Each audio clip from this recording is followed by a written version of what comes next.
మనం August month రాశి ఫలాల గురించి మాట్లాడుకుంటున్నాం.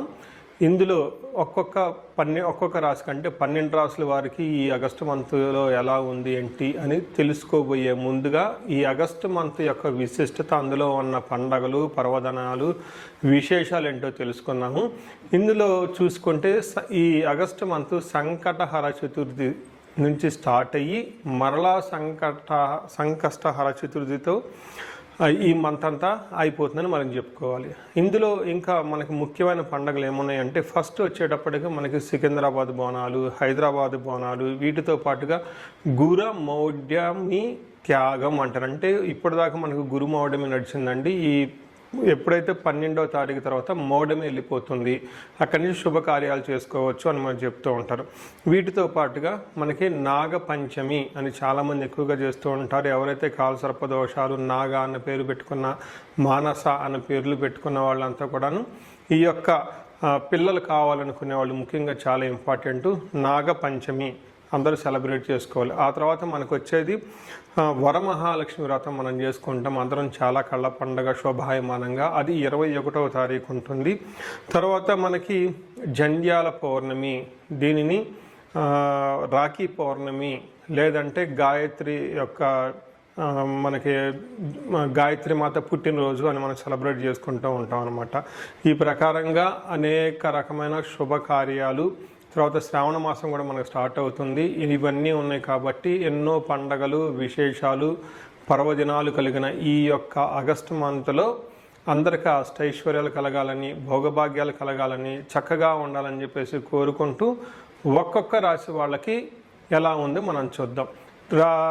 ఇందులో మనకి జ్యోతిష శాస్త్రం ప్రకారం కనుక గమనించుకుంటే ఈ ఆగస్టు మంత్లో ఇందాక చెప్పుకున్న విశేషాలతో పాటుగా 4 గ్రహాలు కూడా మారుతూ ఉన్నాయండి. ఈ గ్రహాలు మారే గ్రహాలు చూసుకుంటే ఫస్ట్ శుక్రుడు ఆగస్టు 1నే మారుతూ ఉన్నారు. సెకండ్న కుజుడు మారుతూ ఉన్నాడు. బుధుడు 5వ తారీఖు మారుతూ ఉన్నారు. సూర్యుడు వచ్చేటప్పటికి 17వ తారీఖు మారుతూ ఉన్నారన్నమాట. ఇలా 4 గ్రహాలు ఈ ఆగస్టు మాసంలో మారటంతో 12 రాశుల వారికి ఎలా ఉంది ఏంటి అనేది మనం చూద్దాం. మనం తులారాశి వాళ్ళకి నమస్కారం. మనం తులారాశి వారికి ఆగస్టు మంత్లో ఎలా ఉందో చూద్దాం. ముఖ్యంగా గమనించుకోవాల్సింది ఏంటంటే తులారాశి వారికి జనరల్గా ఓవరాల్గా అంతా బాగుంది. అయితే ఈ మంత్లో కొంచెం ఒక 70% 70 to 80% బాగుంది. అంటే మీకు అర్థం కావడానికి చెప్తున్నా, అంత పర్సంటేజ్ బాగుంది. అక్కడక్కడ కొంచెం చిన్న చిన్న ప్రాబ్లమ్స్ ఉన్నాయి. ఇవి కూడా ప్రొఫెషనల్ రిలేటెడ్ ఉండే అవకాశం ఎక్కువగా ఉంటుంది, లేదంటే హెల్త్కి సంబంధించి ఎక్కువగా ప్రాబ్లం చూపిస్తుంది. బట్ మిగతా అంతా నార్మల్గా ఉందని మీరు గమనించుకోవాలి. మనం వివరాలు తెలుసుకునే ముందు చూసుకుంటే ఇందులో ఉన్న చిత్త 3, 4 పాదాలు, స్వాతి 1, 2, 3, 4 పాదాలు, విశాఖ 1, 2, 3, 4 3 పాదాలు అంతా కూడా ఇందులో ఉంటాయని తెలుసుకోవాలి. పేరు బలం బట్టి మనం చూసుకుంటే ఇందులో రా, రీ, రూ, రే, రో, తా, తీ, తూ, తే అన్న లెటర్స్ అంతా ఈ రాశిలో ఉంటారని మీరు గమనించాలి. ఇందులో మనకి లఘు గోచారం, సూక్ష్మ గోచారం ప్రకారం చూసుకుంటే మారిన 4 గ్రహాలు, ఒక్కొక్క గ్రహం ఒక్కొక్క విధమైన రిజల్ట్ ఇస్తూ ఉంటుంది. అవి సంస్కృతంలో చిన్న చిన్న పదాలతో మొత్తం ఎలా ఉందో మనం తెలుసుకోవచ్చు. మనకి సంస్కృతంలో ఏమని చెప్తారంటే విత్తలాభం దేహరుజం, శ్రేయస సౌఖ్యం, అర్ధప్రాప్తిం అంటారు. వీటి యొక్క మీనింగ్ మీరు కనుక తెలుసుకోగలిగితే టోటల్ ఎలా ఉంటుందో మీరు అర్థం చేసుకుంటారు. ఇందులో విత్త లాభం అంటే ఫైనాన్షియల్గా బాగా గ్రోత్ ఉంటుంది. నెక్స్ట్ కుజుని వల్ల శారీరకంగా కొంచెం ఇబ్బంది పడే అవకాశం ఉంటుంది. 3వది శేష సౌఖ్యం, ఆల్రౌండ్ ప్రాస్పరిటీ ఉంటుంది బిజినెస్లోను లేదా ప్రొఫెషనల్ మ్యాటర్స్లో అని చెప్పుకోవచ్చు. నెక్స్ట్ శుక్రుడి వల్ల విపరీతమైన ధనం వస్తుంది. లగ్జరీ ఐటమ్స్ గురించి విపరీతంగా ధనం ఖర్చు పెట్టే అవకాశం ఎక్కువగా ఉంటుందని గమనించుకోవాలి. ఇందులో మెయిన్ సూర్యుడు గ్రహరాజు, ఈయన మీకు 11th హౌస్లో ఉండటంతో ఒక 30 days మీకు చాలా అనుకూలంగా ఉంటుంది. ప్రొఫెషనల్ మ్యాటర్స్లోను, తర్వాత బిజినెస్లోను, అధికారంలోను, తర్వాత పై అఫీషియల్స్ తోటి చక్కగా మంచి కీర్తి ప్రతిష్టలు కలిగి ఉండి వాళ్ళ ద్వారా అనుకున్న పనులన్నీ సాధించుకునే ఒక బెస్ట్ టైం అని మీరు గమనించుకోవాలి. మనకి 11th హౌస్లో సూర్యుడు ఉంటే ఏం జరుగుతుందంటే అర్ధచ్చ స్వకులాచార గృహే నిత్య ఉత్సవం శుభం నిత్యమాధుర్య భుక్తి చ లాభో ఏకాదశి గతో రవి అని చెప్తారు. అంటే అర్ధచ్చ ధనం ప్రకారం బాగుంటుంది, స్వకులాచార మంచి మంచి ఫెస్టివల్స్ ఫంక్షన్స్ ఆధ్యాత్మికమైన కార్యక్రమాల్లో పాల్గొంటూ ఉంటారు. గృహే నిత్య ఉత్సవం శుభం, ఇంట్లో ఎప్పుడు శుభకార్యం జరుగుతూ ఉంటుంది. నిత్య మాధుర్య భుక్తిచ్చ, మీకు టయానికి మంచి మంచి ఫుడ్ తింటూ ఉంటారు, లాభప్రదంగా ఉంటుంది అని మీరు గమనించుకోవాలి.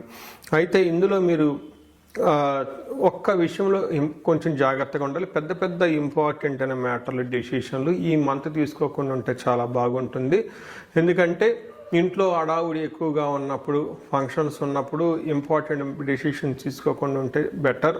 అది అయిపోయిన తర్వాత తీసుకుంటే చాలా బాగుంటుంది.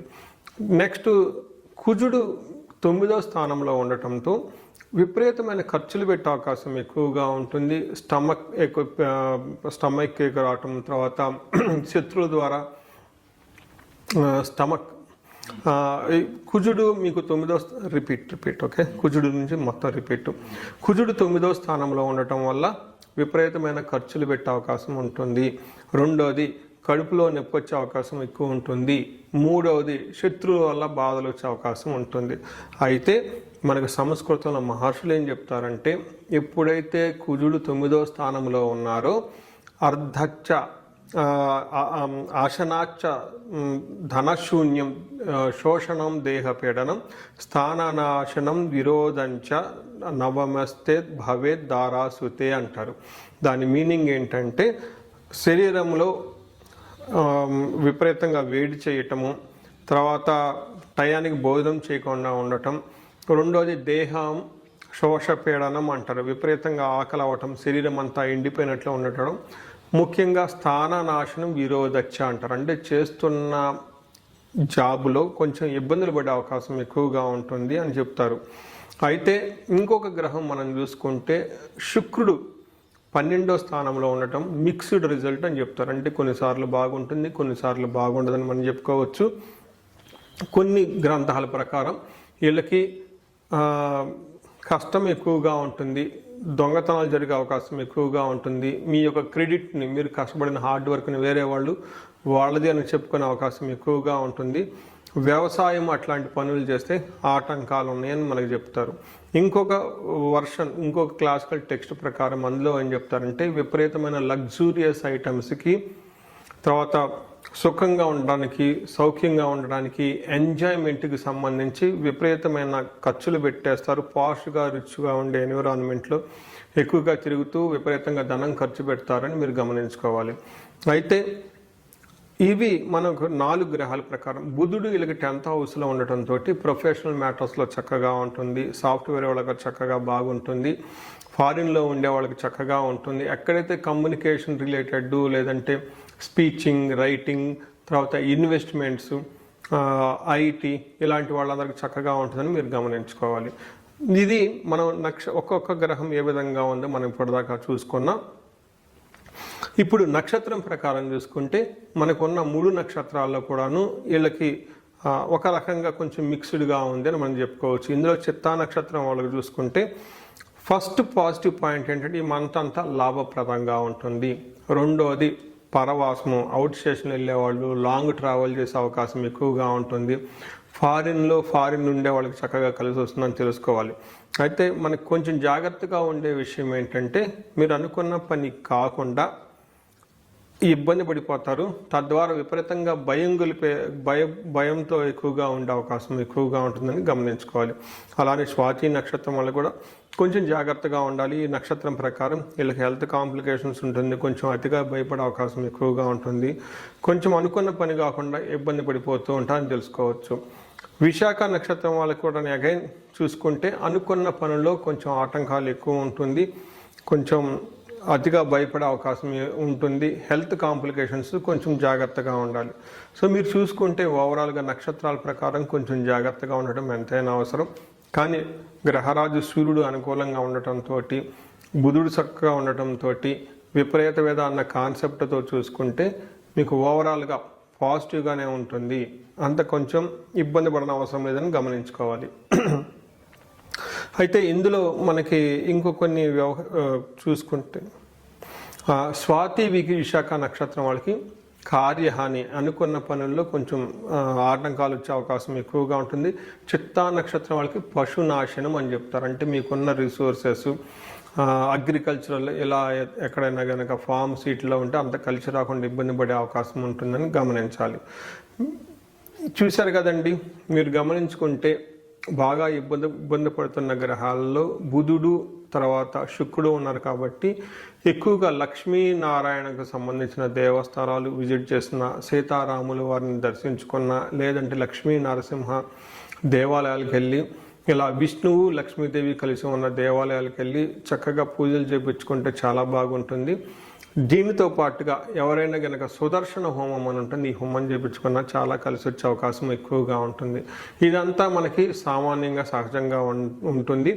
ఇది గోచార రీత్యా మీకు 30-40% మాత్రమే ఎఫెక్ట్ అవుతుంది. మీ ఇండివిజువల్గా మీ యొక్క జీవితంలో ఏదైనా కనుక సమస్య ఉంటే ఈ స్క్రీన్ మీద కనిపిస్తున్న నెంబర్ ద్వారా మీరు నన్ను రీచ్ అవ్వచ్చు. మీ అందరికి అష్టైశ్వర్యాలు కలగాలని, భోగభాగ్యాలు కలగాలని చెప్పేసి కోరుకుంటున్నాను. నమస్కారం. సో చూశారు కదండి, ఈ రాశి వాళ్ళు ఇప్పటివరకు ఎలా ఉందో గమనించారు. అయితే ఇప్పటిదాకా నేను చెప్పుకున్న దాన్ని గోచార ఫలితాలు అంటారు. ఇది మీకు ఒక 30-35-40% మాత్రమే అప్లై అవుతుంది. ఇండివిజువల్గా మీ యొక్క జాతకాన్ని చూపించుకుంటే దాంట్లో మిగతా 50-60% మనకి ఎలా ఉంటుందో తెలుస్తుంది. టోటల్గా మీ యొక్క ఇండివిజువల్ జాతకాన్ని చూడటం ప్లస్ ఇది రెండు కలుపుకుంటే కరెక్ట్గా యాక్యురేట్గా ప్రిడిక్షన్ వస్తుంది. సో ఎవరికైనా గనక మీకు ఏదైనా కనుక ఇప్పటిదాకా చెప్పుకున్న దానికి మనకి డిఫరెంట్గా ఉంది, ప్రాబ్లంగా ఉంది, ఇబ్బందులు పడుతున్నామని అనుకుంటే ఒక్కసారి ఇండివిజువల్గా జాతకం చూపించుకోండి. ఈ జనరల్గా నేను ఒక రీసెర్చ్ చేస్తున్నాను. 40 years +or-5 అంటే ఎవరికైనా 35-45 ఈ ఏజ్ బ్రాకెట్లో ఉండి మీకు సక్సెస్ఫుల్గా ట్రాక్ రికార్డు ఉంది లైఫ్లో, అంటే బాగా చక్కగా చదువుకున్నారు, చక్కగా మేనేజర్ లెవెల్ ఒక పొజిషన్లో ఉన్నారు, ఈ వయసులో అగైన్ అరౌండ్ 40-45-50 ఇలా ఈ ఏజ్లో కనుక ఉండి మీకు సడన్గా లైఫ్లో గ్యాప్ వచ్చిందంటే, అంటే ఒకవేళ జాబు పైన అన్ఎక్స్పెక్టెడ్గా, లేదంటే బిజినెస్లో విపరీతమైన లాసులు వచ్చినా, లేదంటే వేరే కారణాల వల్ల లైఫ్లో మీరు ఆగిపోయినట్లు కనుక ఫీలింగ్ వస్తే ఇండివిజువల్గా మీ జాతకం చూపించుకోవడం చాలా ఇంపార్టెంట్. ఈ వయసులో జనరల్గా శాపాలు అని ఉంటాయి. మాతృశాపం, పితృశాపం, గురుశాపం, సర్పశాపం ఇలా ఏమైనా శాపాలు యాక్టివేట్ అయి ఉన్నాయా అవేంటో తెలుసుకొని వాటికి సంబంధించిన పరిహారాలు చేసుకోవాలి. అంతేకాకుండా మీకు ఇండివిజువల్గా నడుస్తున్న దశాభుక్తి అని ఉంటుంది. ఈ దశాభుక్తి యొక్క గ్రహాలు, అవి గ్రహ దోషాలు ఏమైనా ఉన్నాయో తెలుసుకోవడం కూడా చాలా ఇంపార్టెంట్. సో ఈ ఏజ్ బ్రాకెట్లో ఎవరైతే ఉన్నారో 40 +or-5 years కెరియర్లో స్లో అనుకున్న వాళ్ళు ఇండివిజువల్ జాతకం చూపించుకొని ఇలా టోటల్ హారోస్కోప్ని స్కాన్ చేయించుకొని అందులో శాపాలు ఏమైనా ఉన్నాయా, గ్రహ దోషాలు ఏమైనా ఉన్నాయా, అవి సంబంధించిన బ్లాకేజెస్ ఉంటే అవి పరిహారాలు చేసుకోవటం వల్ల తొలగించుకుంటే లైఫ్ అనేది చాలా స్మూత్గా ముందుకెళ్తుందని మీరు తెలుసుకోవాలి. సో ఇంకా కొంతమందికి ఏమైనా కనుక సమస్యలు ఉంటే సమస్యకు సంబంధించి కూడా పరిష్కారాలు మనం చూసుకోవచ్చు. ఎవరికైతే ధనానికి బాగా ఇబ్బంది పడిపోతున్నారో స్వర్ణలక్ష్మి విశేష హోమం చేయించుకోవటం, కుబేర పాశుపతం చేయించుకోవటం చాలా ఇంపార్టెంట్. ఎవరికైతే భార్యాభర్తల మధ్య అన్యోన్యత తక్కువగా ఉండి ఇబ్బంది పడుతున్నారో అన్యోన్య దాంపత్య పాశుపత అభిషేకం, ఫ్యామిలీలో సరైన అట్మాస్ఫియర్ లేదు, అంతా గొడవలుగా ఉంది, శత్రు బాధలు ఉన్నారంటే చండీ హోమం, చండీ పారాయణం చేయించుకోవటం, ఎవరికైతే హెల్త్ సరిగ్గా ఉండదు అనుకున్నారో ఆయుష్ సూక్తము, ఆయుష్ హోమం, మృత్యుంజయ హోమం చేయించుకోవటం, ఇలా ఎలాంటి మీకు ఇండివిజువల్గా ఏదైనా కనుక సమస్యలున్నా, రకరకాల సమస్యలు ఉంటే ఆ యొక్క సమస్య నుంచి బయటపడడానికి ఒక్కసారి జాతకం చక్రం చూపించుకొని దానికి కారణం ఏంటో తెలుసుకొని తగు పరిహారాలు చేసుకుంటే ఈ సమస్యల నుంచి చక్కగా బయటపడే అవకాశం ఎంతో ఉంటుంది. సో ఈ రాశి వారికి అష్టైశ్వర్యాలు కలగాలని, భోగభాగ్యాలు కలగాలని, అందరూ చక్కగా ఉండాలని చెప్పేసి కోరుకుంటున్నాను. నమస్కారం.